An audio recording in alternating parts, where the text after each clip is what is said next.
banyak di antara kita dipasang handy plus hanya sekedar diusap saja, tapi tak tayamum, ya kan? Nah, padahal dia mesti tayamum. Nah, apabila meletakkan handy plus tadi dalam keadaan suci dia sebelumnya, oke, tidak diqadha. Tetapi kalau belum suci, maka mesti diqadha selama ya dia menggunakan 2 kali taharah, yaitu tayamum dengan wudhu dengan tayamum. Dari mana dalilnya? Dalilnya dari hadis sahih. Bersumber dari Jabir bin Abdullah. Apa kata Jabir? Ada kayu yang tumbang jatuh mengenai kepala salah satu dari kawan kami dalam perjalanan itu sehingga terbelah luka kepalanya. Ya, sehingga mengeluarkan darah. Kemudian maaf cakap, ya setelah dikorban, setelah dibersihkan, malamnya dalam perjalanan tadi dia tidur. Ya dalam tidur itu pula dia mimpi basah. Ya. Lalu pagi harinya dia bertanya kepada sahabat, saya kan luka. Ya. Lalu saya mimpi basah, berarti saya wajib mandi. Ada enggak keringanan? Kata dia. Ya cukup saya tayamum saja. Kata sahabat tadi. Lalu karena para sahabat yang lain ini tidak paham kondisinya, oh tidak ada alasan untuk tayamum. Mandilah dia Bapak Ibu. Mandi dalam kondisi kepala luka, infeksi, mati. Ya, dikabarkan itu kepada Rasulullah SAW. Nabi Muhammad marah, kalian secara tidak langsung sudah membunuh sahabat kalian. Apa salahnya kalian bertanya? Jadi penyakit tak tahu itu bertanya. Nah, itulah bahasa Nabi kepada mereka. Lalu apa kata Nabi? Innama kana yakfihi, padahal cukup bagi orang tadi dia bertayamum wa yaksiru au yaksibu ala jurhihi firqah. Dia bertayamum, kemudian di lukanya cukup dipasangkan perban supaya sahu alaiha, usap saja di atas perban tadi, kemudian dia mencuci seluruh badannya. Jadi tetap mandi, tapi setelah itu tayamum. Jadi tetap mandi wajib, cuma di bahagian yang luka jangan dicuci, diusap saja. Selesai mandi tadi, lalu dia bertayamum kembali. Bismillahirrahmanirrahim. Yang disunnahkan di saat kita bertayamum itu terdapat 3 perkara. Apa yang pertama? Yang pertama adalah at-tasmiyatu, membaca Bismillahirrahmanirrahim. Ketika kita akan bertayamum, sama seperti wudhu, sebelum berwudhu atau sebelum kita bertayamum itu dimulai terlebih dahulu dengan mengucapkan Bismillahirrahmanirrahim. Nabi kita sallallahu alaihi wasallam menyebutkan, kullu amrin zibadin, setiap perkara yang besar, setiap perkara yang baik, la yubda'u fihi bi bismillah, yang apabila tidak dimulai dengan membaca Bismillahirrahmanirrahim, maka apa yang akan terjadi? Fahuwa aqta'u, dalam riwayat lain disebutkan fahuwa ajzam, maka perbuatan yang baik tadi terputus atau berkurang berkahnya. Jadi yang kita minta, Bapak Ibu yang dimuliakan oleh Allah, dalam setiap persoalan hidup kita itu Allah lekatkan di dalamnya keberkahan. Apa makna dari keberkahan itu? Allah letakkan di dalamnya kebaikan dan tambahan kebaikan, sehingga sederhana yang kita kerjakan namun pahalanya berlimpah banyak dari Allah Ta'ala. Sederhana sekali, tetapi karena di dalamnya ada keberkahan, maka akan menarik kebaikan-kebaikan yang lain. Keluar dari rumah pagi tadi, kita ucapkan Bismillahi tawakkaltu 'alallahi la haula wala quwwata illa billahil aliyyil azim. Nah, mengapa Bapak Ibu yang dimuliakan oleh Allah, bismillah itu begitu berkah? Karena di antara keberkahan yang ada di dalam bismillah itu, di dalam kalimat bismillahirrahmanirrahim terdapat nama zat yang paling agung, yang apabila kita berdoa dengan menyebut nama itu akan dikabulkan oleh Allah, yang apabila kita menyebut nama itu di dalam zikir kita, Allah akan berikan ketenangan. Apa dia? Bismillahirrahmanirrahim, di dalamnya ada kalimat Allah. Karena itulah bismillahirrahmanirrahim menjadi keberkahan. Kenapa? Karena di dalamnya ada kalimat atau kata Allah, yang kalau kita sebut Allah itu di dalam doa, atau kita sebut Allah itu di dalam zikir, maka Allah akan memberikan apa yang kita minta. Maka puncak dari zikir dan doa itu, kadang yang tersisa, ahli-ahli rohani, ahli zikir, ahli qalbu itu, mereka pada akhirnya mengucapkan Allah, Allah, Allah. Itulah zikir yang disebut dengan al-zikru bil ismil mufrad, yaitu berzikir dengan menyebut nama Allah yang tunggal, yaitu Allah. Maka mungkin Bapak Ibu pernah mendengar ada zikir yang dilantunkan oleh majelis-majelis zikir, itu hanya menyebut Allah saja. Allah, Allah, Allah, Allah, ma lana maulan siwa Allah, kullama nadaitu ya Abu, qala ya abdi ana Allah. Ada yang dengar? Pernah dengar itu? Oh, Pak. Nah, pernah dengar zikir itu? Allah, Allah, Allah, Allah, ma lana maulan siwa Allah, kullama nadaitu ya Abu, qala ya abdi ana Allah. Allah, Allah, Allah. Kita menyebut Allah, Allah, Allah, Allah.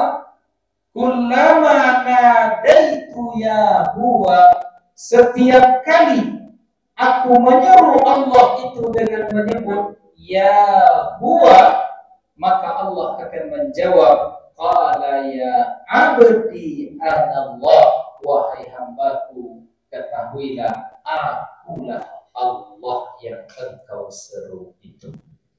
Nah, makanya Bapak Ibu, ada zikir. Di antara zikir itu, zikir dengan menyebut nama Allah yang tunggal, Allah, Allah, Allah. Atau ada juga zikir yang menyebut Yahu. Pernah dengar? Ya, jadi Yahu itu ya huwa. Nas'aluka ya man huwa Allah, Allazi la ilaha illa huwa. Nah, jadi kata huwa itu oleh sebagian ulama masuk ke dalam nama-nama Allah yang disebut dengan Asmaul Husna. Jadi nas'aluka ya man huwa. Huwa di situ adalah Allah, dia yang maha tunggal. Qul huwallahu ahad. Nah, makanya ada zikir Bapak Ibu yang dimuliakan oleh Allah, la ilaha illallah ya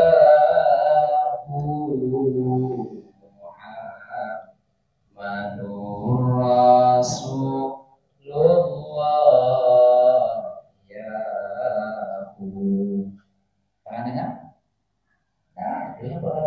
wajah itu.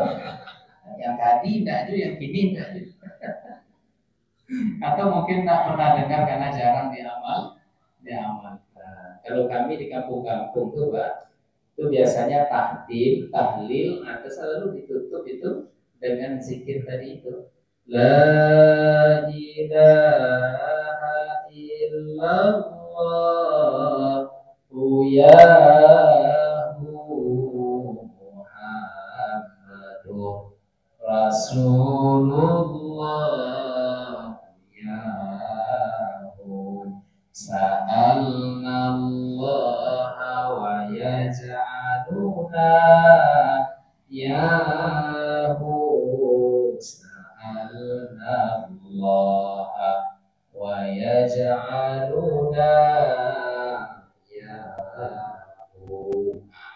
Itu biasanya dibaca di surau-surau, di mendoa biasanya, atau di saat momen-momen ketika tahtim atau tahlil yang dibuat oleh para jemaah. Sa'alnallaha wa yaj'aluna, kita meminta Allah dengan menyebut namanya, lalu Allah akan memberikan apa yang kita minta itu. Ya wahai Allah yang maha tunggal. La ilaha illallah yahu. Tidak ada Tuhan yang diberikan persembahan ibadah kecuali hanya Allah. Dia yang maha tunggal yahu, dan kita bersaksi Muhammad Rasulullah itu adalah utusan Allah. Wahai Tuhan kami, Rabb yang maha tunggal yahu. Nah, jadi nanti mengapa saya sampaikan ini? Manakala ada yang bertanya, mengapa ada doa-doa zikir-zikir kan ada orang yang kadang bahkan merendahkan kita aduh zikir ya Allah katanya. Padahal itu disebutkan oleh para ulama kita, itulah zikir dengan menyebut nama Allah yang maha tunggal, Allah atau Huwa. Ya, maka Bismillah tadi termasuk di dalamnya terdapat kalimat atau kata Allah, karena itulah agung Bismillahirrahmanirrahim. Maka oleh karenanya Bapak Ibu yang dimuliakan oleh Allah, siapa yang membaca Bismillahirrahmanirrahim, Bismillahirrahmanirrahim, la yadurru ma'asmihi syai'un fil ardi wala fis samai wa huwas samiul alim, di pagi hari sebanyak 3 kali, kemudian selepas asar menjelang sampai nanti tenggelam matahari dibaca Bismillahirrahmanirrahim la yadurru itu 3 kali, maka dia tidak akan ditimpa bencana mara bahaya, di antaranya dia tidak akan mati dalam keadaan mati mendadak. Ya, mautu fujaah, mati mendadak. Jadi mati mendadaknya ada 2 Bapak Ibu. Ada mati mendadak dalam kondisi ruhani yang lalai. Ada mati mendadak ketika dalam kondisi rohani yang sedang terhubung, terikat, terkait kepada Allah. Jadi tidak semua mati mendadak itu buruk. Ada mati mendadak yang baik. Nah, jadi mati mendadak tadi mautu fujaah ada 2. Yang pertama mati dalam keadaan mendadak di saat rohani lalai. Ada yang mati dalam keadaan mendadak namun pada saat ruhaninya sedang beribadah kepada Allah. Contoh, ya, Ustadz Yahya Waloni, ya, ketika khutbah tiba-tiba tumbang kan mendadak itu. Nah, meninggal pada hari Jumat, kemudian pada bulan Zulhijjah dalam keadaan berwudu, kemudian ketika menyampaikan ayat-ayat Allah dalam keadaan khutbah di hari Jumat mendadak, tetapi pada saat itu wafat dalam keadaan husnul khatimah. Jadi ada sebuah majelis pengajian Bapak Ibu, ustadznya mengajarkan tahsin tajwid qiraah Al-Quran. Kemudian bapak-bapak yang ikut tadi dipraktekkan satu persatu untuk menjadi imam. Ya, mungkin pernah nampak ya di media sosial. Bapak itu maju membaca Al-Fatihah, Bismillahirrahmanirrahim, ketika sampai pada kalimat ihdinas siratal mustaqim siratal ladzina an'amta, tumbang. Ya, tumpang tadi sudah tak sadar. Innalillahi wa inna ilaihi raji'un. Itu mati mendadak dalam kondisi rohani yang baik. Nah, itu tidak masalah itu. Ya, kalau nak mati mode itu bapak ibu silakan. Ya, kalau nak mati kini dalam pengajian juga mau tak apa ya. Tak apa. Nah, kemarin bapak ibu 2 minggu yang lalu, ya, sahabat kami sekretaris MUI Kabupaten Kampar, Ustadz Syamsuddin. Ya, hari Kamis kami datang bersama UAS pada waktu itu acara Haul Abu Baktiar Daud. Ya, kita mengaji, ceramah, beliau memberikan sambutan. Kemudian setelah itu, sebelum jam 12 siang kami pulang bersama UAS. Dia mengantar kami, dia melepas kami, kemudian datang dia ke tempat duduk di mana kita makan sebelumnya. Ya, lalu dia pastikan ke panitia apakah Ustadz Somad tadi sudah makan, dan sudah. Ustadz Zulifromi tadi sudah, alhamdulillah sukses acara kita. Karena duduk dia di tempat kami duduk itu, diajak makan sama Buya Ati. Makan Ustadz katanya, saya udah makan tadi, saya makan lemangnya saja. Diambilnya lemang tuh Bapak Ibu. Ya, belum lagi lemang itu masuk ke mulutnya, tiba-tiba sudah tumbang. Ya, kaget ya kawan-kawan para ustadz di situ, langsung diluruskan badannya, dibawa ke klinik, dan di jalan di dalam mobil dia sudah mengucap la ilaha illallah. Coba kami pulang jam 11.50, dia wafat jam 12:11. Dan masih sehat, masih ya bercengkrama. Nah, itulah mati mendadak, namun mati mendadak dalam keadaan rohani yang baik, husnul khatimah. Ya, nah, tapi yang dulu mati mendadak itu dalam kondisi rohani yang tak elok. Lagi asik mabuk mati, ya, lagi asik main, ya, apa namanya, sonforek, ya, lagi gua ada kan, ya, di pesta, lagi asik nyanyi dangdut, tiba-tiba mati. Ya, atau maaf cakap, keluar buru-buru naik motor lupa baca bismillah, ya, keluar dari simpang innalillah, terjadi kecelakaan. Nah, maka kita mesti mengawali segala yang baik-baik itu dengan bismillahirrahmanirrahim. Atau wiridkan di antara wiridnya pagi hari sebelum kita keluar dari rumah, saat keluar dari rumah bismillahirrahmanirrahim. Kemudian di pagi hari kita membaca Bismillahirrahmanirrahim 3 kali. Kemudian di sore hari Bismillahirrahmanirrahim 3 kali. Di antaranya nanti Allah akan menyelamatkan kita, menjaga di antara penjagaan Allah Ta'ala itu Allah selamatkan dari kematian mendadak. Kemudian sebelum tidur, di antara tajribah para ulama kita adalah membaca Bismillah 21 kali. Bismillahirrahmanirrahim. Bismillahirrahmanirrahim. Kalau kita tidur pada malam itu, kata para ulama, insya Allah rumah dijaga dari kematian, perampokan. Kemudian Allah juga akan menjaga dari kebakaran. Kemudian Allah akan menjaga orang yang berada di dalam rumah itu tidak tertimpa bencana mara bahaya yang besar. Maka sebelum tidur bacalah Bismillahirrahmanirrahim 21 kali. Nah, dan bahkan kalau sebelum makan, kalau bantang makan tuh rasanya Bapak Ibu baca saja Bismillahirrahmanirrahim. Misalnya tinggi kolesterol. Nah, Pak udang di depan, ya, tak dimakan rugi, dimakan kolesterol. Akan banyak begitu, awak tuh takut deh makanan Bapak. Nah, kok risau-risau rasanya bacakan Bismillahirrahmanirrahim la yadurru ma'asmihi syai'un fil ardi. Jadi saya pernah makan sama ustaz kita, ada udang di situ, pokoknya seafood itulah Pak. Yang tidak kolesterol nih saya bilang. Jadi kata Ustaz Jamal waktu itu, ada kolesterol di situ Ustaz. Nah, jadi kolesterol itu di laboratoriumnya. Kalau di situ dah dulu katanya Bismillah saja. Jadi Bapak Ibu kalau agak ragu-ragu khawatir rasanya bacakan Bismillahirrahmanirrahim ya ma'asmihi syai'un, atau kok makan gulai kambing misalnya takut tensi, padahal nggak kambing itu sampai tensi, pikiran awak yang membuat tensi, tapi kok risau-risau rasanya Bismillahirrahmanirrahim ya.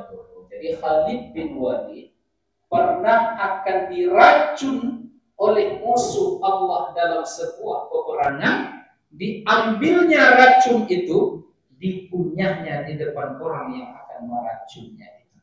Tetapi sebelum dia mengunyah racun yang paling mematikan di zamannya itu, dia membaca Bismillahirrahmanirrahim la yadurru ma'asmihi syai'un fil ardi, diarahkannya ke mulutnya, dipegang oleh Al-Khattab bin Amr At-Tamimi. Karena itu, wahai Khalid, jangan engkau lakukan. Tidak, wahai Al-Khattab, supaya mereka tahu tak ada yang punya kuasa kecuali kuasa Allah. La haula wala quwwata illa billah. Dikunyahnya racun, tak mempan racun itu disebabkan apa? Bismillahirrahmanirrahim la yadurru ma'asmihi syai'un fil ardi wa la fis sama wa huwas sami'un.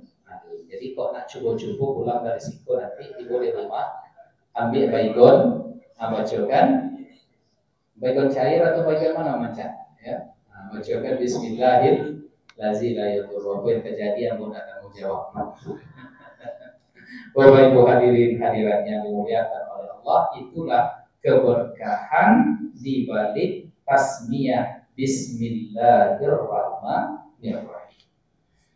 Lalu sunnah yang ketiga tatkala kita melakukan tayammum itu adalah taqdimul yumna 'alal yusra, mendahulukan yang kanan daripada yang kiri. Innallaha yuhibbut tayammuna. Kenapa? Karena kata Nabi, Allah Ta'ala mencintai, menyukai yang kanan-kanan. Maka Nabi Muhammad itu di antara pengamalannya terhadap ini, di antaranya Nabi Muhammad itu memakai cincin di kelingking jari kanan. Ya, jadi boleh juga kita mengikut nanti. Pernah juga suatu kali Nabi Muhammad memakai cincin di jari manis di tangan kanan. Kenapa? Karena Allah itu kata Nabi yuhibbut tayammuna, mencintai, menyukai apabila dimulai dari yang kanan yang kanan. Maka ketika kita tayammum, maka didahulukan setelah menyentuh debu, tanah yang ada debu yang suci di sana, maka dimulai dengan yang kanan tetap sampai ke siku. Ya, karena ada sekarang ya orang yang mempraktekkan bertayammum itu hanya sampai telapak tangan, ya, pergelangan tangan. Tidak, di dalam mazhab Syafi'i kalau kita dihadapkan pada kondisi harus bertayammum, tetap nanti sampai ke siku. Ya, setelah itu yang kiri juga tetap sampai ke siku. Kemudian sunnah yang ketiga wal muwalatu, kemudian berturut-turut. Jangan sampai antara satu rukun ke rukun berikutnya terdapat jeda yang begitu panjang. Misalnya ketika dia anggaplah berwudu. Ketika berwudu tadi dia sudah membasuh muka, kemudian mencuci tangan. Setelah itu handphonenya berbunyi, lalu dia angkat pula terlebih dahulu. Maka terjadilah antara tangan dengan mengusap kepala terjadi interval waktu yang panjang. Kalau ternyata setelah itu, ya setelah tadi ngobrol melalui telepon, apakah diulang dari awal lagi atau cukup lanjutkan mengusap kepala? Standarnya adalah kalau misalnya tangan tadi masih basah oleh air wudu, boleh dilanjutkan dengan anggota berikutnya. Tapi kalau ternyata sudah kering, batal, mesti diulang dari awal. Begitu juga dengan tayammum. Apa sebab? Karena tayammum ini menggantikan posisi berwudu. Bapak Ibu yang dimuliakan oleh Allah, itu sunnah dalam tayammum. Kemudian wallazi yubtilu tayammum salah satu asya. Adapun yang membatalkan tayamum kita juga ada 3 perkara. Yang pertama adalah ma'abtalal wudu, segala yang membatalkan wudu juga membatalkan tayamum. Ya, setelah tayamum, ya, cakap buang angin, maka tayamum juga batal sebagaimana segala yang membatalkan wudu juga ikut membatalkan tayamum. Nah, kemudian ini juga yang penting yang harus kita ketahui, wa ru'yatul ma'i fi ghairi waqtis shalah. Mengetahui adanya air, nampak air itu di selain waktu salat. Jadi kita tayamum, ya. Kemudian ingin ke masjid karena kondisi kita harus bertayamum lalu pergi ke masjid, ya. Selama dalam perjalanan ke masjid tadi kita belum sholat, ya, artinya di luar saat mengerjakan sholat ternyata dia tahu air pada waktu itu ada, maka batallah tayamum. Tetapi manakala dia sudah sholat dengan tayamum, umpamanya di rumahnya kering air, tidak ada air, musim kemarau yang panjang, dihadapkan pada kondisi demikian, atau dia dalam perjalanan, ya, dari sini mungkin ke Sumatera Utara, ke Sumatera Barat, dalam perjalanan itu dia tidak mendapatkan air, dia bertayamum, lalu setelah dia angkat takbir Allahu Akbar, dia sudah dalam kondisi salat, tiba-tiba misalnya di rumah terdengar sama dia keran air tiba-tiba di itu. Nah, ini bagaimana dia tetap melanjutkan salatnya, ya. Tayamumnya tidak batal. Kenapa? Karena dia baru tahu adanya air ketika dalam pelaksanaan salat. Dia tetap salat. Ketika setelah salam, dia punya 2 pilihan. Boleh dia berwudu untuk salat kembali, dia dapat 2 pahala, atau dia mencukupkan salat yang tadi saja, berarti dia sudah mengamalkan aturan sunnah dari Nabi Muhammad Sallallahu Alaihi Wasallam. Paham sampai di sini? Jadi ketika dia setelah bertayamum, kemudian dia belum lagi salat dan ternyata melihat air, maka batal tayamum. Tetapi apabila dia sudah salat, selepas salat tadi dia baru mengetahui adanya air, dia dalam hal ini ada 2 pilihan. Yang pertama, berwudu sempurna dan mengulang salatnya, dia dapat 2 kali pahala, atau dia mencukupkan dengan salat yang pertama tadi pun sudah sesuai dengan aturannya. Kemudian Bapak Ibu yang dimuliakan oleh Allah, yang membatalkan tayamum yang ketiga adalah murtad.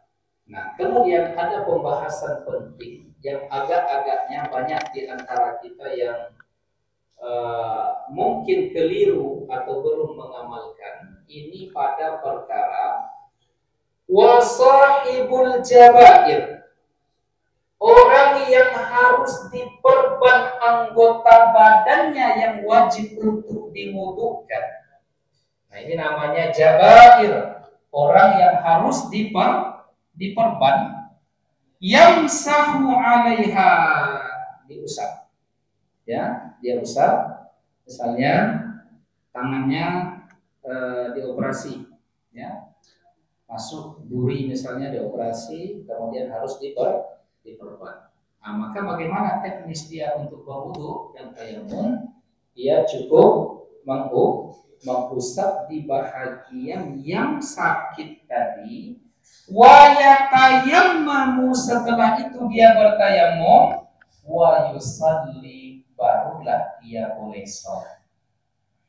Saya bilang, misalnya kita diperban, ya kan, diperban, kita berwudu seperti biasa, ya, cuci muka, cuci tangan, tetapi ketika akan mencuci tangan yang kiri tentu tak bisa, ya, maka cukup diusap, ya, di bahagian yang diperban tadi. Yang lain kalau siku tetap dicuci, ya, tapi di bagian yang diperban tadi diusap.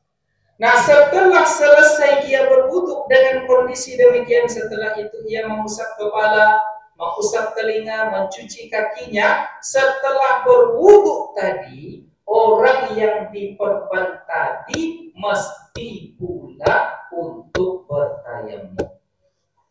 Nah, berarti dua yang dilakukan. Wudu, tetapi pas pada mencuci bahagian yang diusap tadi hanya diusap. Setelah berwudu tadi selesai, dilakukan tayamum kembali. Ambil tayamum, ya, lakukan tayamum. Jelas? Banyak yang mau nunggu apa itu? Itu ya kan? Ya kan? Baru tahu kan? Nah, begitu di dalam mazhab Syafi'i.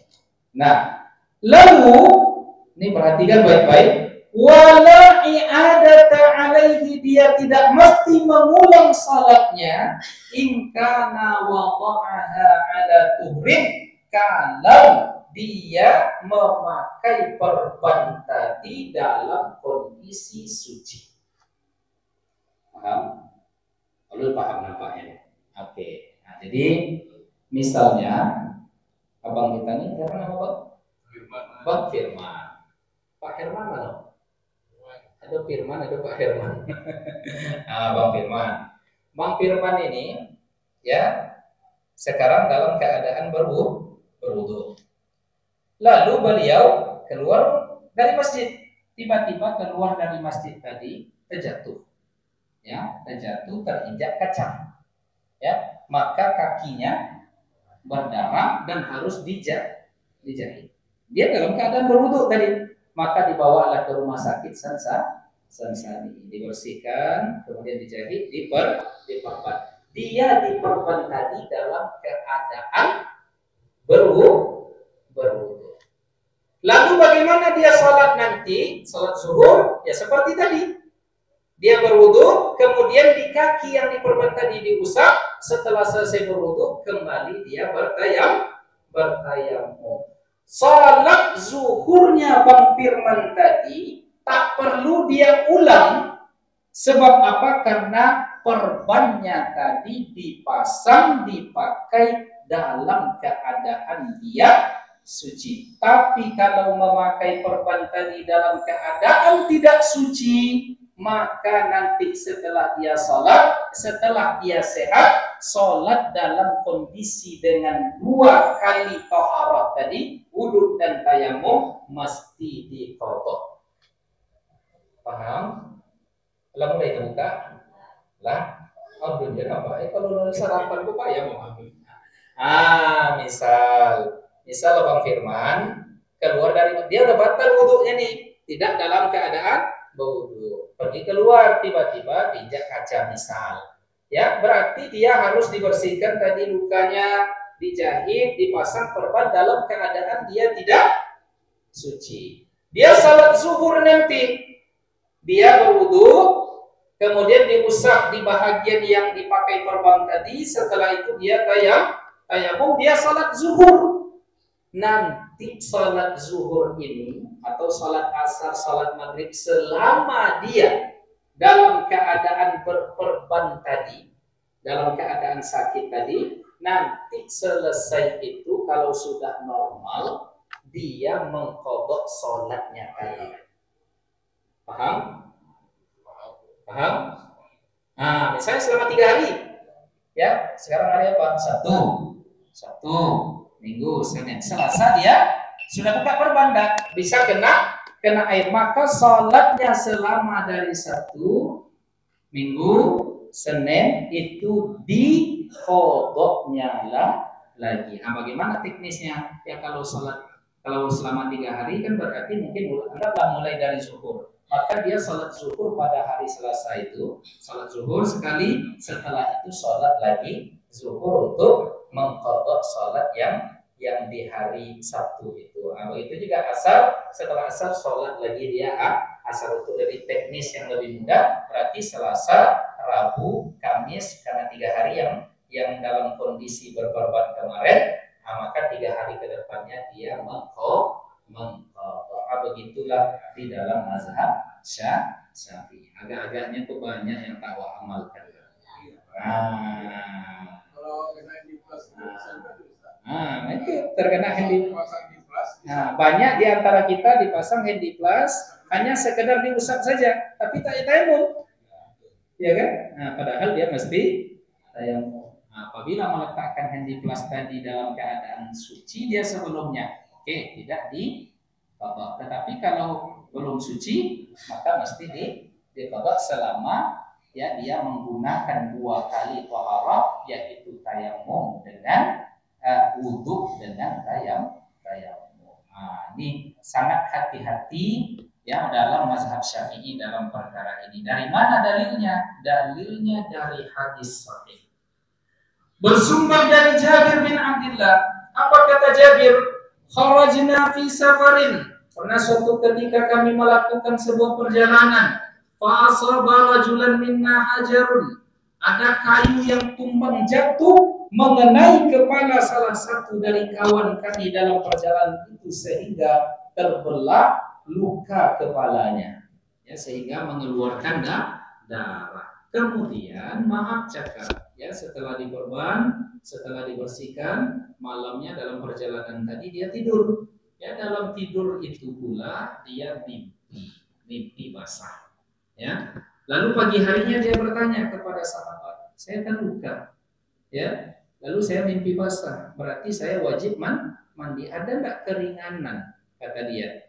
Ya, cukup saya tayamum saja, kata sahabat tadi. Lalu karena para sahabat yang lain ini tidak paham kondisinya, oh, enggak ada alasan untuk tayamum.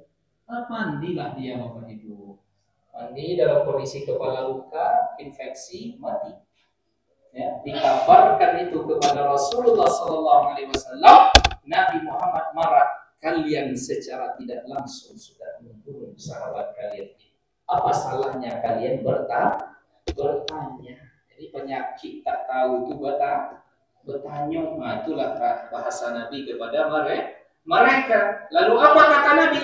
Innama kana yakfihi. Padahal cukup bagi orang tadi dia bertayamum wa yaksiru au yaksibu ala jurhihi khirqa. Dia bertayamum, kemudian di lukanya cukup dipasangkan perban, supaya sahu alaiha, usap saja di atas perban tadi, kemudian dia mencuci seluruh badannya. Jadi tetap mandi, tapi setelah itu tayamum. Jadi tetap mandi wajib, cuma di bahagian yang luka jangan dicuci, diusap saja. Selesai mandi tadi, lalu dia bertayamum kembali, ya, barulah dia bisa melaksanakan sholat. Nah, begitu kasus jika terjadi luka atau dihadapkan pada kondisi kita harus memakai perban. Nah, itu yang perlu kita ketahui, Bapak Ibu. Jadi dalam mazhab Syafi'i dalilnya ini kuat. Jadi ini yang kita amalkan. Ya, kemudian sebagai penutup, wa yatammamu likulli fardhah. Jadi untuk setiap kali salat wajib tayamumnya hanya berlaku satu kali. Jangan nanti tayamum untuk maghrib kemudian sekaligus isya, tidak. Ya, tayamum untuk maghrib, begitu juga untuk isya. Tapi boleh dengan satu tayamum masya'a minan nawafil, mengerjakan salat sunnah yang banyak. Ya, jadi tayamum kalau melakukan salat wajib hanya untuk satu kali. Ya, tapi kalau salat sunat boleh dengan satu tayamum berkali-kali melaksanakan salat sunnah. Salat tayamum duha, setelah duha dia nanti ingin lagi salat, ya, tambah lagi 2 rakaat, boleh selama salat sunnah. Tetapi kalau salat wajib hanya berlaku sekali. Itulah barangkali kaji kita pada pagi ini, mengulang-ulang kaji, ya, mana di antara kita yang mungkin punya pengalaman di masa lalu pernah luka, ya, beberapa hari tidak sempurna wudhunya, maka hari ini qadha kembali. Ya, diqadha, ya, salat-salat kita yang mungkin pada saat kita dalam kondisi pakai gips atau pakai perban, supaya apa? Supaya nanti kita tidak punya hutang, ya, dalam perkara salat kita ini. Demikian, sebelum kita tutup, mungkin ada pertanyaan kami.